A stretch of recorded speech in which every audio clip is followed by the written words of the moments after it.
Narrative research describes the lives of individuals by collecting and telling stories about people. Researchers tell narratives and discuss the meaning of individual experiences, and they typically focus on the study of a single person. When do you use narrative research? You use narrative research when you have individuals willing to tell their stories and you want to report their stories. It allows educators to gather practical and specific insights when documenting personal experiences in actual school settings. It also enables researchers to establish close relationships with participants, which helps decrease the perception often held by practitioners in the field that research is distinct from practice and has little direct application. It also provides an opportunity for participants to feel that their stories are important and that they are heard. And as a result, they may better understand topics and how to process them. It also captures an everyday, normal form of data that is familiar and comfortable for individuals. You use narrative research when the stories told to you follow a chronology of events. It follows literary form of qualitative research and has strong ties to literature. This also provides a qualitative approach for researchers to write in persuasive literary form. Focuses on the microanalytic picture of individual stories rather than cultural norms such as in ethnography or abstract theories such as in grounded theory. Origins and influences of narrative design. Narrative research has been used since the 1980s. Its philosophical roots were influenced by Dewey's 1938 theory of experience, which is based on principles of continuity of past, present, and future experiences and interactions within situations. Narrative a term coined by Reisman in 2008, embraces all human sciences so that this form of research is not the province of any specific field of study. Writers in a variety of disciplines such as literature, history, anthropology, sociology, sociolinguistics, and education all lay claim to narrative research and have developed content-specific procedures. Narrative design and educational research. Educators D. Jean Clandinin and Michael Connolly provide a comprehensive overview of narrative research in education in 1990. They published an article called The Stories of Experience in Narrative Inquiry. It was published in Educational Researcher in 1990. This article cited many social science applications of narrative. It elaborated on process of collecting narrative field notes. It also discussed the writing and structure of narrative study, and it expanded narrative research to include the context of teaching and learning in classrooms. They also published a book called Narrative Inquiry in 2000, and this book discusses, quote, what narrative researchers do, and Clandinin updated these ideas based over 10 years of development of methodology in 2014. Several trends have influenced development of narrative research in education. Researcher Cortazzi in 1993 suggested three factors. Number one, increased emphasis on teacher reflection. Number two, more emphasis placed on teachers' knowledge, what they know, how they think, how they develop professionally, how they make decisions in the classroom. Number three, educators seek to bring teachers' voices to the forefront by empowering teachers to discuss their own experiences. And hearing these stories has influenced educational studies using a narrative approach. The American Educational Research Association was recently formed to create an ongoing discussion about narrative research. Hello, I'm Nicole and I have the types of narrative designs. There are many different types of narrative research forms. This figure comes straight from the textbook on page 515.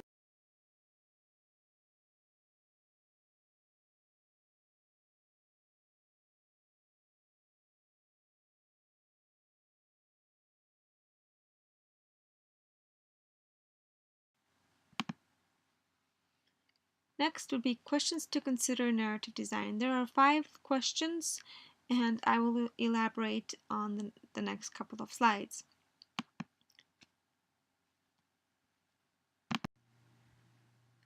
Questions to consider in narrative design. Question number 1. Who writes or records the story? There are 2 different forms. A biography is the type of narrative research. The researcher records the experience of another person's life. A biography is usually gathered facts from records and archives. An autobiography is an individual who writes their own story on their own account. Question number 2. How much life is recorded and presented? In life history, it's a narrative story of the entire life or experience of a person. This is often used by anthropologists to learn about the culture and major events.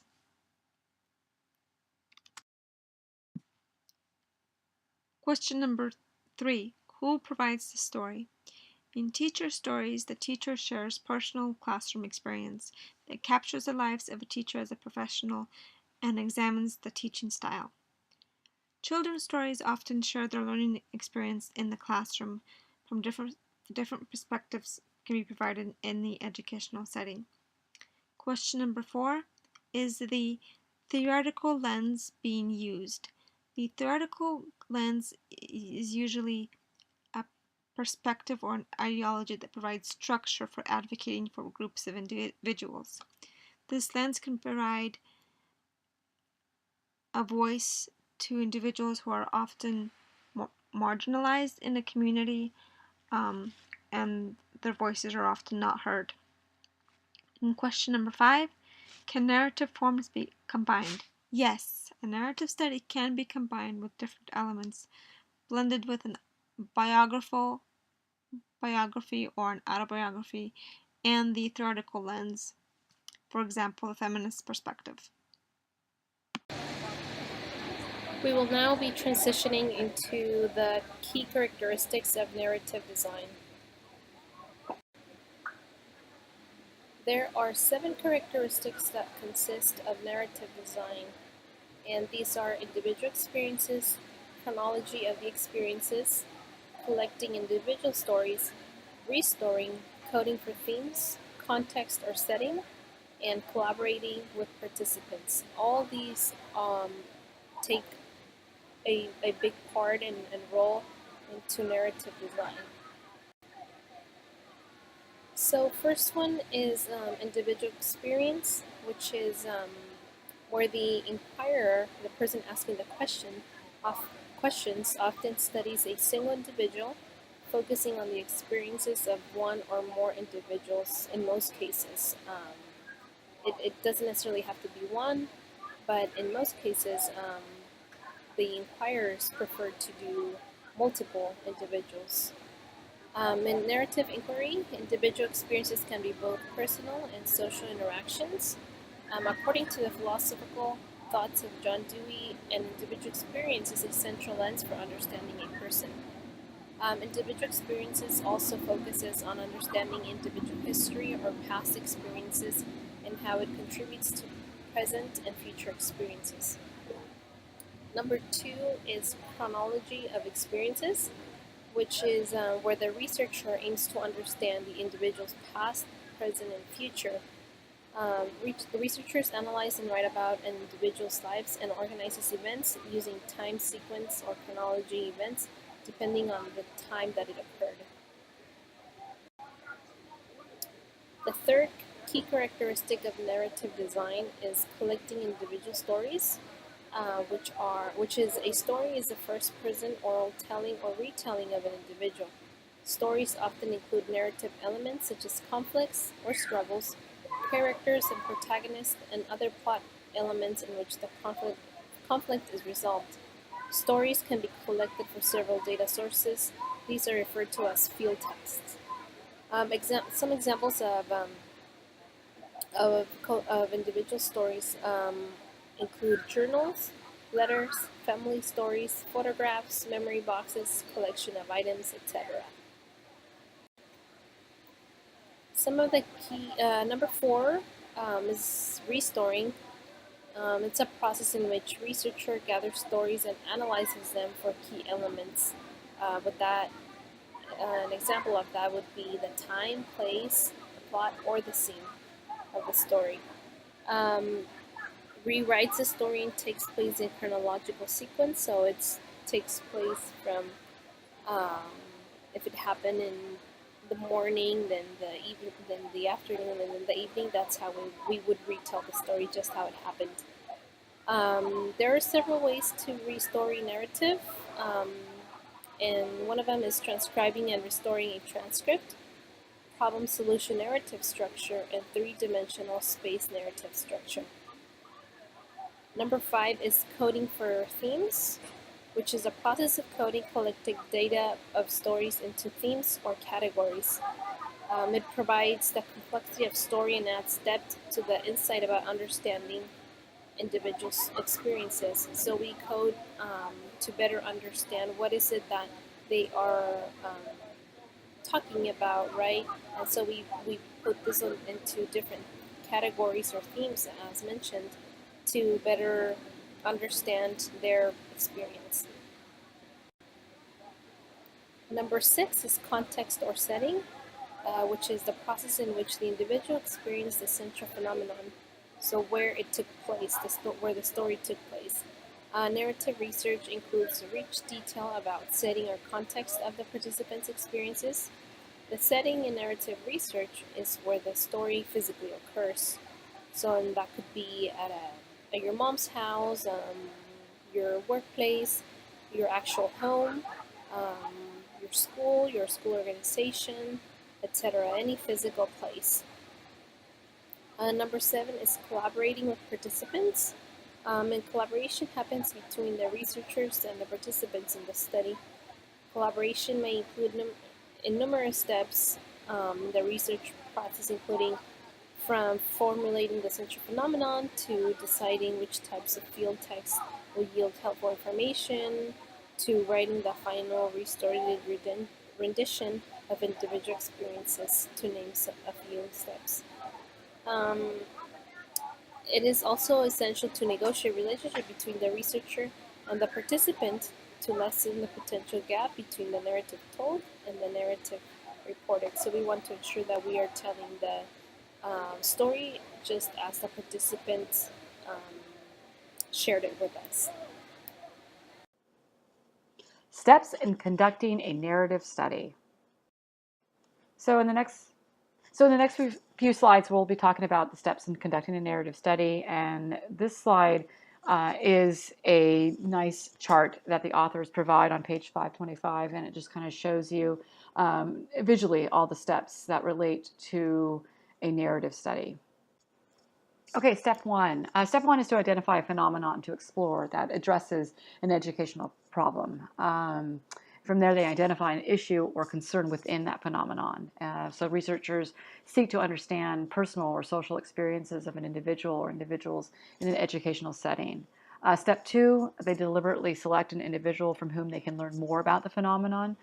They can select a participant who's typical or is critical to the study because he or she has experienced a specific issue or situation related to the phenomenon. They may also study several individuals in a project, as each participant's story may conflict with or reinforce others.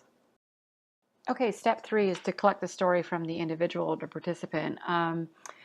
Researchers often use conversations and or interviews as mediums for an individual to tell his or her story. However, they may use additional field texts. For example, they may have the participant write in a reflective journal. They may also observe the participant and write down notes.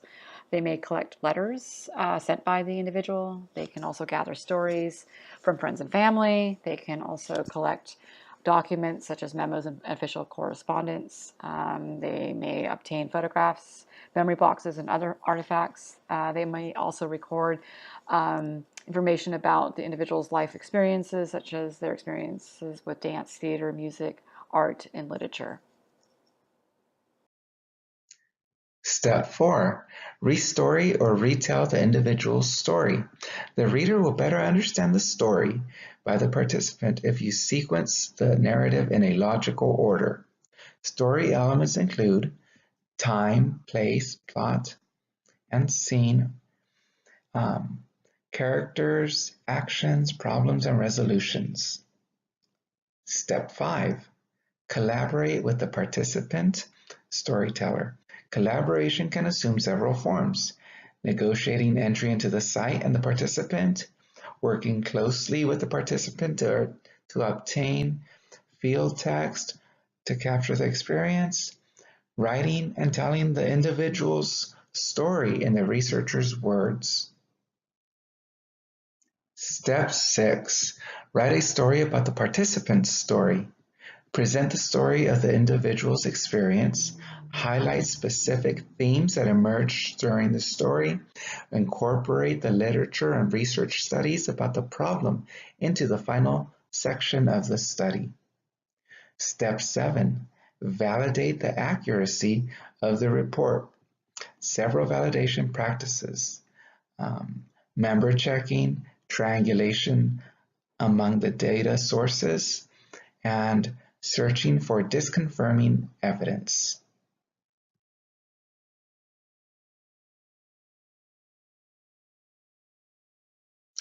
Potential ethical issues in gathering stories.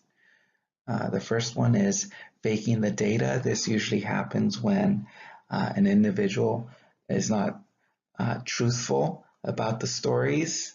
They might embellish or they might leave stuff out. The next one is when participants may not be able to tell the story. Oftentimes this happens when it is something that's very horrific and the individual does not want to recount the story. Another one is that narratives focus on tensions and the writers create counter stories that are read by others. And this creates vulnerabilities for the individual. And the last one is ownership of the story. So who owns the story? Is it the researcher who's gathering all these stories, or is it the participant that is telling the stories?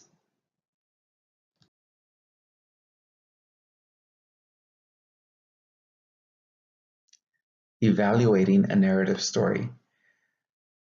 This focuses on one or two individuals. They report the life experiences through the individual stories. Readers are given a vivid picture of an individual's life experiences. The individual stories and events are woven together to possibly develop chronology. Stories are often told in chronology, not necessarily in chronological order. Key events are also embedded in the story. The final report accurately describes the story's context, setting, and people. Broader contexts such as home, friends, work, activities, and interests are also described. Information is gathered through interviews, observations, and documents. Themes are identified from the story and may be organized chronologically. They are presented to illustrate milestone events in the individual's life. Researchers closely collaborate with participants.